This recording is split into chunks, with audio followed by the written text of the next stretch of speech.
Momen menegangkan terjadi saat sejumlah anggota TNI menggelar latihan terjun payung di kawasan bandara PT Indonesia Morowali Industrial Park, Morowali, Sulawesi Tengah pada Kamis 20 November 2025.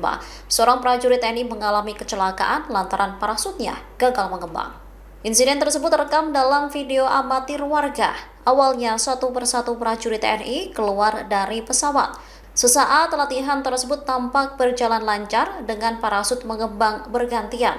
Namun parasut salah seorang prajurit gagal mengembang hingga membuatnya jatuh bebas dari ketinggian sebelum akhirnya menghantam tanah.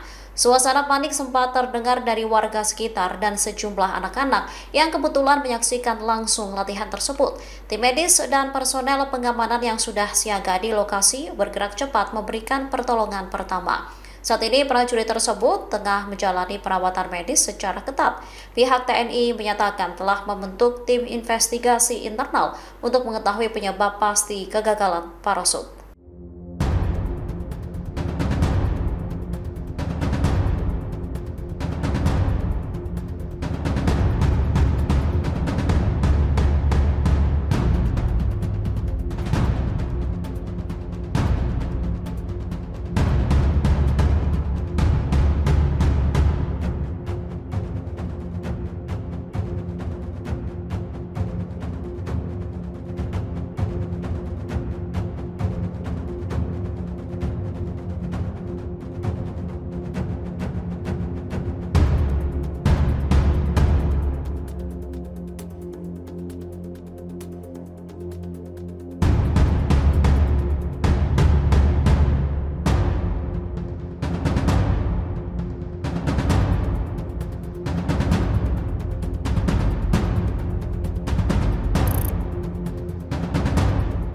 Download Tribun X sekarang, menghadirkan lokal menjadi Indonesia.